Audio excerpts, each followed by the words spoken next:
everyone, this is Zebo and welcome to today's Everything You Need to Know about the upcoming 2nd anniversary patch for Guardian Tales.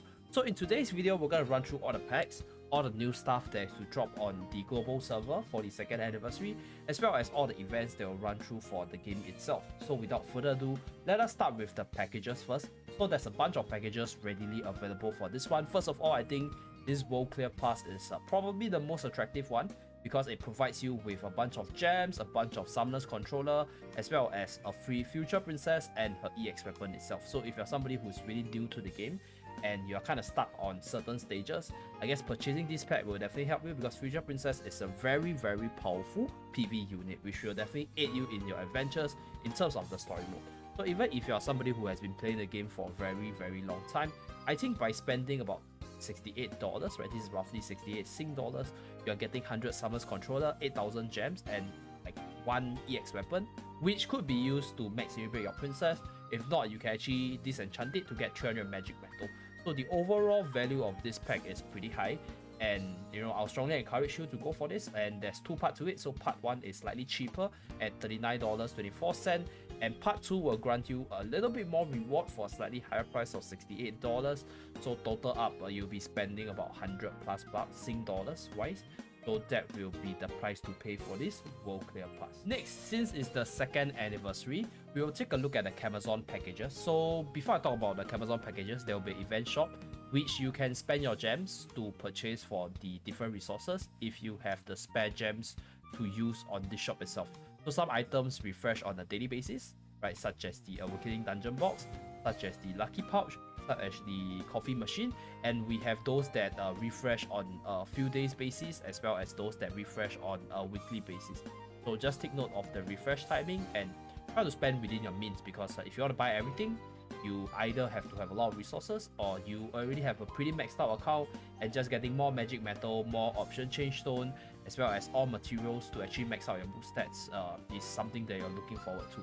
So that is for the event shop itself. Not going to talk too much because it's a repeat from the previous event.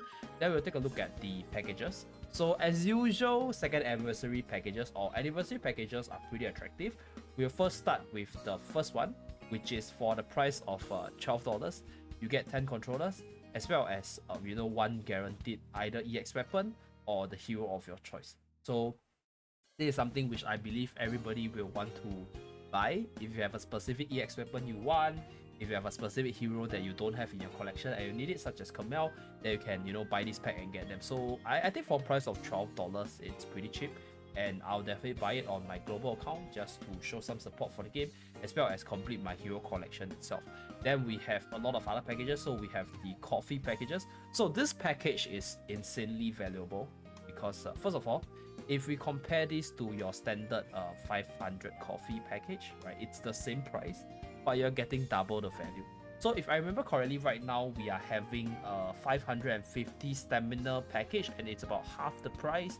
So for the price of like 100 less coffee, you are getting 5 Awakening Dungeon Box. So in my honest opinion, I think it's quite worth it, because if you're in the late game, Awakening Stones are pretty precious to max out your units.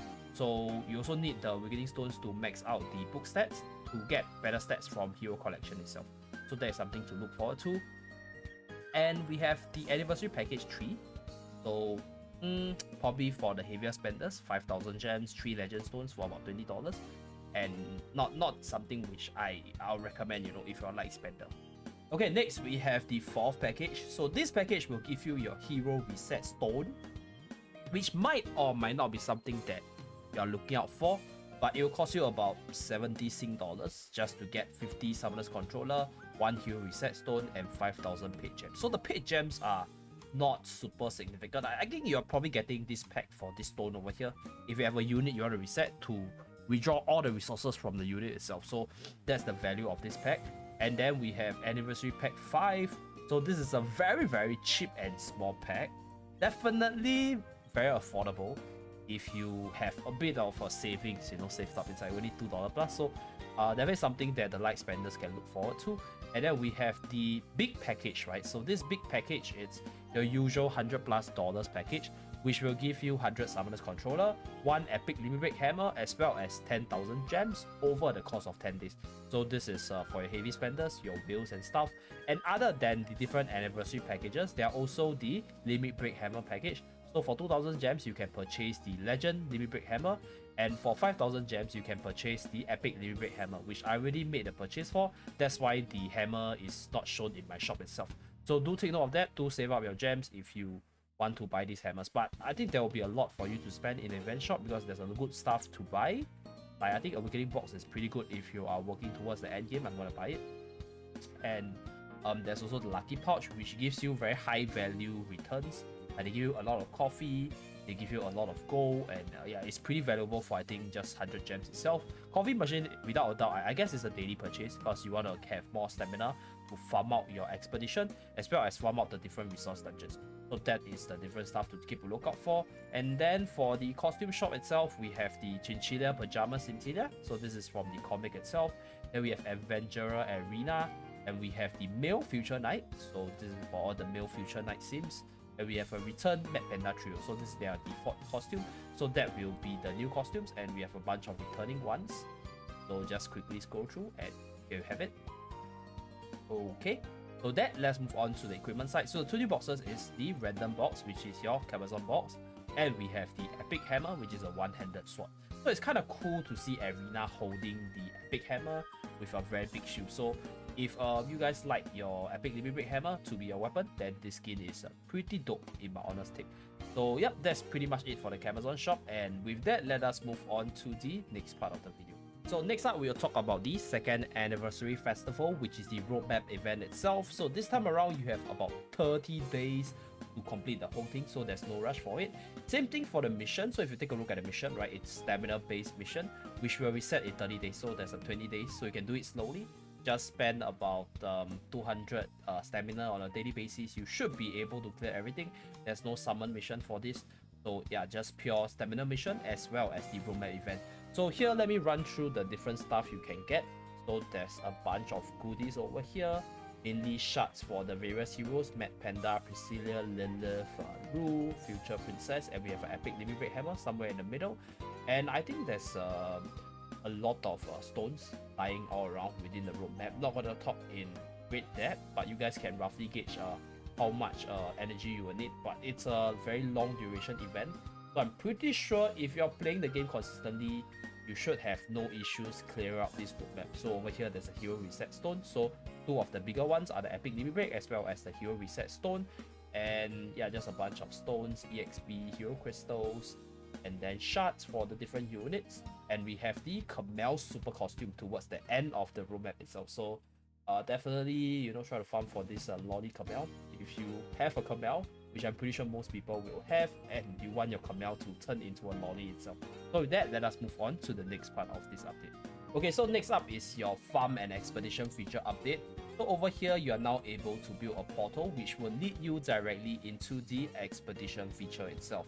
And when you go into the expedition site, you'll be able to see some clear quality of life updates. Firstly, there is a flower feature which tells you that your flower is finally bloomed, and you can collect them from the farm itself. And they also lowered the trial area difficulty for trial area 1 as well as trial area 2 within the first district. And there's also a new filter feature over here, if I remember correctly. Let me check. Yeah, you can filter for all the different relics, because if you're farming your relics on a daily basis, you will have quite a bit of you know, I'll say like a lot of different stuff on them. So you can actually filter and look out for the different stuff that you want. So over here, we look at select all. So this is all the unique stuff that I had. Then you can actually filter, so you have rare as well, and you can from there try to manage your relics, because I guess at this point, if you guys have been farming regularly, you have a bunch of them. But for myself, I usually just disenchant all the normal qualities one, and I only keep a few that gives me like the relic drop chance, so that I can farm for my like relics on the daily basis. So that is what I do. But usually I'll just disenchant this and then use my arcane crystals to go for the relic shop exchanges. So that's just some quality of life update for expedition. Let us move on to the next part. So this week for the event itself, we have the 3v3 as well as a new co-op game mode. So I'm not going to showcase too much for the co-op side. I'm just going to showcase the 3v3 side. So this is what you will see. You will set up your team here, and then you go into your team deathmatch. So I don't want to talk too much about this game mode in this video, because I want to make a separate video to discuss about what I feel about team deathmatch and what are the units that could be really strong. So you guys can see from here, these are the teams that are used by various players, and I think most units will actually work if you're able to build some synergy around them based on my personal experience. So I will probably release another video that talks a little bit more in depth for team deathmatch beta, because there will be like more improvements coming up, and we will just finish everything in one fell swoop when it officially releases closer to the release date. So yep, that's pretty much it for the team deathmatch. For the rewards part, right, everybody will get an equal rewards for 300 gems no matter which rank you are. So as long as you play this game mode, you'll be able to secure yourself some free gems. And honestly speaking, I think this game mode is pretty fun in my honest opinion. It's a bit chaotic, but it's chaotic fun. So this is something which I strongly encourage you guys to try to play, even if you do not like the arena itself. And lastly, I guess I'm going to talk about the big thing that most people will be excited for, and that is the 320 summons. So on a daily basis, as usual, you'll be able to stock up your 10-time free summons, as you guys can see over here. And here you can actually use it, and you have to use it before the actual event period, which is I think the end of for 20 summon. I think it's the end of the event. I'm not too sure, but just try to log in on a daily basis to collect your 10 summons, and then you can clear it once you get all the 120. Maybe you're doing a video, maybe you're doing a massive pool or what. So that's pretty much it. And yeah, I guess that's pretty much it for this update video. Right, there's a bunch of difficulty changes for the story itself, but I'm not going to talk too much about them, because yeah, I've cleared story for a long time. I don't want to show you guys, but I think they did lower the difficulty for, if I remember correctly, for World 10 and World 11, right? So they did some changes, World 10, World 11, World 12. So yep, that's pretty much it for this video. Thank you very much everybody for tuning in, and do remember to like and subscribe if you haven't done so. I'll see you guys again in my next video. Bye guys!